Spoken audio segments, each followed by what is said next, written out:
Alright guys, and welcome back to the Saints View D channel for Southampton content for our match review as Southampton lost 3-0 at West Brom this evening. Before we get into it, make sure you followed us on our socials and you're subscribed if you haven't yet already. And as always, this video is kindly sponsored by the guys over at Pitch, but make sure you download that app if you haven't yet already. The link's in the description. Right, let's get on to the game, because this is going to be a massive ramble now, because that was absolutely disgusting, pathetic from everyone on the pitch tonight.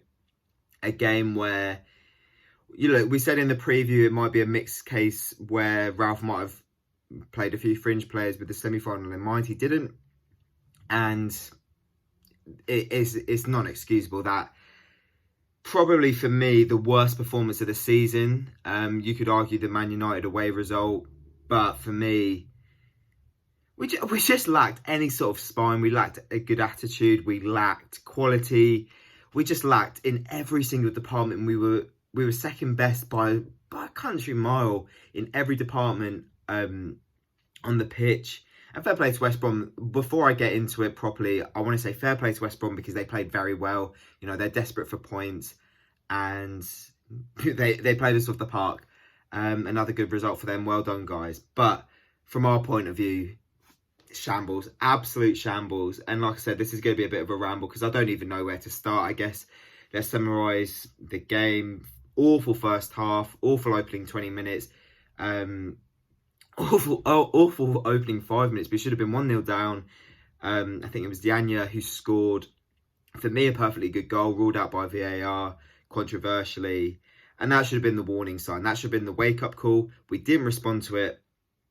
And yeah, just they probably could have scored 2 or 3 in that opening 20 minutes. And then they did score through, I can't remember, who was it? Pereira threw him a penalty, wasn't it? And then Robinson scored soon after, 2-0 in a quick flash. And it's all that West Brom deserved, if not more goals. And the response stunk. The response absolutely stunk. At least with last week, we went on and won the game when we went 2-0 down and equalised before half-time. But we never looked like scoring tonight. And that was with our best team on the pitch. You know, we can argue that everyone's mind is on the semi-final. And I hope it is at this point. Because if we don't win that semi-final, then a lot of questions have to be asked. And it's a massive ask to win that semi-final, even when we're playing well. Because Leicester are a top team. But for me, you know, we said it in the preview. I would have played some fringe players tonight. I think it's a bit more excusable if we rotated a bit. But, you know, you've got Minamino, for example, who is cup tied for Sunday. He can't play. Why not play him in this one? Now he's fit. You know, Walcott was atrocious tonight. Maybe rest Ings. He had an injury at half-time. Looked like he might have had to come off and might have even missed the semi-final. He was fine, thank God. But it took 75 minutes to make our first substitution. Again, poor game management from Ralph. You know, at half-time, he should have been making changes. The team that started we're losing 2-0. You have to make a change. And that's poor from him tonight. You know, awful game management from him.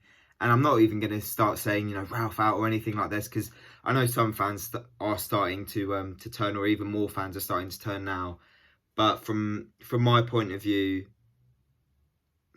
it was awful from him. You know, he has to be blamed tonight.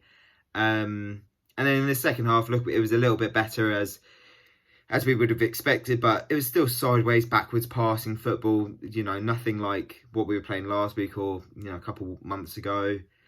It just looked like a typical performance from this awful run since January. And who scored the other one? Phillips. No, it was Robinson, wasn't it? Phillips scored the second. Robinson scored the third. I've lost count. They scored 3 goals tonight. 19th player scored 3 goals against us tonight. It's absolutely pathetic. And, you know, we've got 5-6 days now to recover and, you know, think about this game on Sunday, because it's our biggest game of the season. You know, the players have an opportunity to redeem themselves now, and I think if they do win on Sunday, a lot of people will forget about the West Brom result tonight. But if we lose that game on Sunday, our season's absolutely finished, and I don't even know. I'm still saying we're safe. Maybe that's naive of me at 36 points. I think if we'd won tonight, then definitely we would have been. But I think we have to just look to Sunday now and hope and hope that we get a bit of robbery of the green. Hope that we show up, because too many players tonight just didn't show up. All 11 that started, you know, players that at times we've relied on and have been very good. You know, the likes of Walker-Peters, we spoke about him last week and how he had a poor game against Burnley. Again, poor tonight. Ings didn't look bothered. Prowsey, average. Diallo, bad. Bednarek, poor. Vestergaard, poor. Like, I could go on. You know, every single player on that pitch tonight just did not show up. And I don't even know where to go now. Like I said, we've got to focus on Sunday, I guess, and hope. But that was alarming tonight. That was absolutely alarming. We had a penalty as well late on. That was well saved by Johnston, who had a good game. I'm deflated. I'm absolutely deflated by that, and disgusted.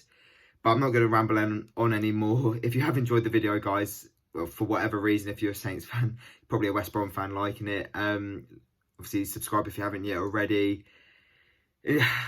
Follow us on our socials as well. As you can tell, I'm absolutely deflated. Yeah, and I guess we'll see you ahead of the Cup semi-final in the week. Take it easy, guys.